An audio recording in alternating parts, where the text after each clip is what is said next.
Majjhima Nikaya. Middle-length discourses. Translated by Bhikkhu Bodhi.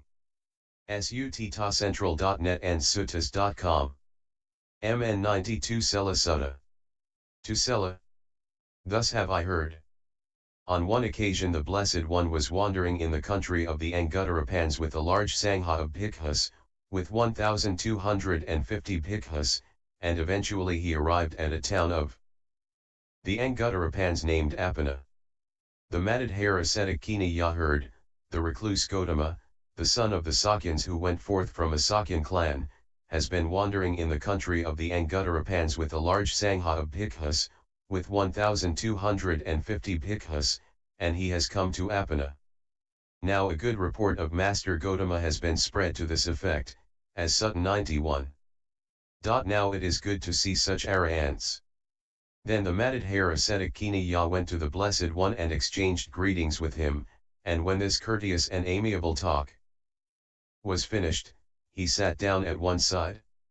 The Blessed One instructed, urged, roused, and encouraged him with a talk on the Dhamma. Then, having been instructed, urged, roused, and encouraged by the Blessed One with a talk on the Dhamma, the Matadhara ascetic Kiniya said to the Blessed One, "Let Master Gotama together with the Sangha of Bhikkhus consent to accept tomorrow's meal from me." When this was said, the Blessed One told him, "The Sangha of Bhikkhus is large, Kiniya, consisting of 1,250 bhikkhus, and you place full confidence in the Brahmins." A second time the Matadhara ascetic Kiniya said to the Blessed One, "Although the Sangha of bhikkhus is large, Master Gotama, consisting of 1,250 bhikkhus, and although I place full confidence in the Brahmins, still let Master Gotama, together with the Sangha of bhikkhus, consent to accept tomorrow's meal from me." A second time the Blessed One told him, "The Sangha of bhikkhus is large, Kiniya." A third time the Matadhara ascetic Kiniya said to the Blessed One, "Although the Sangha is large, Master Gotama, still let Master Gotama, together with the Sangha of bhikkhus consent to accept tomorrow's meal from me." The Blessed One consented in silence. Then, knowing that the Blessed One had consented, the Matadhara ascetic Kiniya rose from his seat and went to his own hermitage where he addressed his friends and companions, his kinsmen and relatives thus, "Hear me, sirs, my friends and companions, my kinsmen and relatives. The recluse Gotama has been invited by me for tomorrow's meal together with the Sangha of bhikkhus. Make the necessary purchases and preparations for me." "Yes, sir," they replied, and some dug out ovens, some chopped wood, some washed dishes, some set out water jugs, some prepared seats, while the Matadhara ascetic Kiniya himself set up a pavilion. Now on that occasion the Brahmin Sela was staying at Appana. He was a master of the three Vedas with their vocabularies, liturgy, phonology, and etymology, and the histories as a fifth, skilled in philology and grammar. He was fully versed in natural philosophy and in the marks of a great man, and was teaching the recitation of the hymns to 300 Brahmin students. At the time the Matadhara ascetic Kiniya had placed full confidence in the Brahmin Sela. Then the Brahmin Sela, while walking and wandering for exercise attended by his 300 Brahmin students, came to the Matadhara ascetic Kiniya's hermitage. There he saw some men digging out ovens, some chopping wood, some washing dishes, some setting out water jugs, some preparing seats, while the Matadhara ascetic Kiniya himself was setting up a pavilion. When Brahmin Sela saw this, he asked the Matadhara ascetic Kiniya, "What, is Master Kiniya to hold a marriage or a giving in marriage? Or is there some great sacrifice? Or has King Seniya Bimbisara of Magadha been invited with a large retinue for tomorrow's meal?" "Kiniya, I will not be holding a marriage or a giving in marriage, Master Sela, nor has King Seniya Bimbisara of Magadha been invited with a large retinue for tomorrow's meal, but I am planning a great sacrifice. The recluse Gotama, the son of the Sakyans who went forth from a Sakyan clan, has been wandering in the country of the Anguttarapanas with a large sangha of 1,250 bhikkhus and has come to Appana. Now a good report of Master Gotama has been spread to this effect, That blessed one is accomplished, fully enlightened, perfect in true knowledge and conduct, sublime, knower of worlds, incomparable leader of persons to be tamed, teacher of gods and humans, enlightened Buddha, blessed. He has been invited by me for tomorrow's meal together with the Sangha of Bhikkhus. Brahmin Sela, did you say Buddha, Kini ya? Kini ya, I said Buddha, Sela. Brahmin Sela, did you say Buddha, Kini ya? Kini ya, I said Buddha, Sela. Then it occurred to the Brahmin Sela, even. This word Buddha is hard to come across in this world. Now the 32 marks of a great man have been handed down in our hymns, and the great man who is endowed with them has only two possible destinies, no other. If he lives the home life he becomes a wheel-turning monarch, a righteous king who rules by the Dhamma, master of the four quarters, all victorious, who has stabilized his country and possesses the 7 treasures. He has these 7 treasures, the wheel treasure, the elephant treasure, the horse treasure, the jewel treasure, the woman treasure, the steward treasure, and the counselor treasure as the 7th. His children, who exceed 1,000, are brave and heroic and crush the armies of others. Over this earth bounded by the ocean he rules without a rod, without a weapon, by means of the Dhamma. But if he goes forth from the home life into homelessness, he becomes an accomplished one, a fully enlightened one, who draws aside the veil in the world. Brahmin Sela, my good Kini ya, where is Master Gotama, the accomplished one, the fully enlightened one, now living? When this was said, the matted hair ascetic Kini ya extended his right arm and said, there, where that green line of the grove is, Master Sela. Then the Brahmin Sela went with the 300 Brahmin students to the Blessed One. He addressed the Brahmin students, come quietly, sirs, tread carefully, for these blessed ones are difficult to approach, they wander alone like lions. When I am speaking with the recluse Gotama, do not break in and interrupt me, but wait until our talk is finished. Then the Brahmin Sela went to the Blessed One and exchanged greetings with him. When this courteous and amiable talk was finished, he sat down at one side and looked for the 32 marks of a great man on the Blessed One's body. He saw, more or less, the 32 marks of a great man on the Blessed One's body, except 2, he was doubtful and uncertain about 2 of the marks, and he could not decide and make up his mind about them, about the male organ being enclosed in a sheath and about the largeness of the tongue. Then it occurred to the Blessed One, this Brahmin Sela sees the 32 marks of a great man on me, except 2, he is doubtful and uncertain about 2 of the marks, and he cannot decide and make up his mind about them, about the male organ being enclosed in a sheath and about the largeness of the tongue. Then the Blessed One worked such a feat of supernormal power that the Brahmin Sela saw that the Blessed One's male organ was enclosed in a sheath.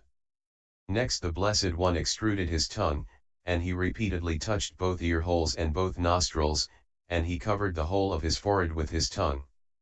Then the Brahmin Sela thought, the recluse Gotama is endowed with the 32 marks of a great man, they are complete, not incomplete. But I do not know whether he is a Buddha or not. However, I have heard from elder aged Brahmins who speak according to the lineage of teachers, that those who are the accomplished ones, fully enlightened ones, reveal themselves as such when their praise is spoken. Suppose I extol the recluse Gotama to his face with fitting stanzas. Then Sela extolled the Blessed One to his face with fitting stanzas. O perfect in body, well favored, well fashioned and lovely to behold, O blessed one, golden is your color, and white your teeth, you are strong. The features are seen one and all that distinguish a man as well born. They are all to be found on your body, these marks that reveal a great man. With eyes clear, with countenance bright, majestic, erect as a flame. In the midst of this body of recluses you shine like the blazing sun. A bhikkhu so lovely to look on with skin of so golden a sheen with beauty so rare. Why should you be content with the life of a recluse? You are fit to be a king, a lord of chariots, a monarch who makes the wheel turn. A victor in all the four quarters and lord of the Jambu-tree Grove. With warriors and great princes all devoted to your service. O Gotama, you should reign as ruler of men, king above all kings. Buddha. I am already a king, O Sela, the Blessed One replied. I am supreme king of the Dhamma I make the wheel of Dhamma revolve, the will that none can stop. Sela. You claim full enlightenment, the Brahmin Sela said. You tell me, O Gotama, I am supreme long of the Dhamma, I make the wheel of Dhamma revolve. Who is your general, that disciple who follows in the master's own way? Who is it who helps you to turn the wheel set in motion by you? Buddha. The wheel set in motion by me, the Blessed One replied. That same supreme wheel of Dhamma, Sariputta the Tathagata's son helps me in turning this wheel. What must be known is directly known, what must be developed has been developed. What must be abandoned has been abandoned, therefore, Brahmin, I am a Buddha. So let your doubts about me cease and let decision take their place. For it is always hard to gain sight of the enlightened ones. I am the one whose presence in the world is very rarely come upon. I am the fully enlightened one, I, O Brahmin, am the supreme physician. I am the Holy One beyond compare who has crushed all Mara's teeming hordes. Having defeated all my enemies, I rejoice free from fear. Sela. O sirs, hear this, hear what he says, the man of vision, the physician. The mighty hero who roars like a lion in the forest. Who, even though of outcast birth, would not believe him when he saw that he is the Holy One beyond compare who has crushed all Mara's teeming hordes. Now let him follow me who wants and who wants not, let him depart. For I will go forth under him, this man of lofty wisdom. Pupils. If, O sir, you now approve this teaching of the enlightened one, we too will go forth under him, this man of lofty wisdom. Sela. There are 300 Brahmins here who with uplifted hands implore. O may we live the holy life under you, O Blessed One. Buddha. The holy life is well proclaimed, O Sela, said the Blessed One. To be seen here and not delayed, one who trains with diligence will find a fruitful going forth. Then the Brahmin Sela and his assembly received the going forth under the Blessed One, and they received the full admission. Then, when the night had ended, the matted hair ascetic Kinaya had good food of various kinds prepared in his own hermitage and had the time announced to the Blessed One, it is time, Master Gotama, the meal is ready. Then, it being morning, the Blessed One dressed, and taking his bowl and outer robe, he went with the Sangha of Bhikkhus to the hermitage of the matted hair ascetic Kinaya and sat down on the seat made ready. Then, with his own hands, the matted hair ascetic Kinaya served and satisfied the Sangha of Bhikkhus headed by the Buddha with various kinds of good food. When the Blessed One had eaten and had withdrawn his hand from the bowl, the matted hair ascetic Kinaya took a low seat and sat down on one side. Thereupon the Blessed One gave him his blessing with these stanzas. Burnt offerings are the glory of fires, Savatri the glory of Vedic hymns. Glory of human beings, a king, glory of flowing rivers, the sea. The moon is the glory of the stars, the sun is the glory of all that shine. Merit is the glory of all who aspire, the Sangha, glory of those who give. When the Blessed One had given his blessing with these stanzas, he rose from his seat and departed. Then, not long after their full admission, dwelling alone, withdrawn, diligent, ardent, and resolute, the Venerable Sela and his assembly, by realizing for themselves with direct knowledge, here and now entered upon and abided in that supreme goal of the holy life for the sake of which clansmen rightly go forth from the home life into homelessness. They directly knew, birth is destroyed, the holy life has been lived, what had to be done has been done, there is no more coming to any state of being. And the Venerable Sela together with his assembly became Arahants. Then the Venerable Sela together with his assembly went to the Blessed One. Having arranged his upper robe on one shoulder, extending his hands in reverential greeting towards the Blessed One, he addressed him with these stanzas. 8 days have passed, all-seeing one, since we went to you for refuge. In these 7 nights, O blessed one, we have been tamed in your teaching. You are the Buddha, you are the teacher, you are the sage, the conqueror of Mara. Having cut off all evil tendencies, you have crossed and guided humanity across. You have surmounted all attachments, you have removed all the taints. You are a lion free from clinging, you have abandoned fear and dread. Here these 300 bhikkhus stand with hands held out in adoration. O hero, extend your feet, and let these great beings worship the teacher. In this discourse, a matted hair ascetic named Kiniya was greatly satisfied by a teaching of the Buddha and invited him and the order of 1,200 bhikkhus to a meal for the next day. In the meantime, a Brahmin Sela saw the preparations for the meal being made by Kiniya and is told that it is for an awakened one, the fully enlightened Buddha. Brahmin Sela is stirred by the idea of an awakened one, the Buddha, and paid a visit to the Buddha immediately with his 300 followers. The Brahmin Sela questions the Buddha, gains faith in him, and becomes a monk along with his company of pupils. The next day the Buddha and the order of bhikkhus, some 1,500 in number, show up for the meal at Kiniya's place. Not long after ordination, Sela and his 300 followers achieved arahantship and they paid respect and honor the Buddha. References: 1. www.accesstoinsight.org. 2. https://suttacentral.net. 3. The Middle Discourses of the Buddha, Bhikkhu Bodhi, and MNX 92.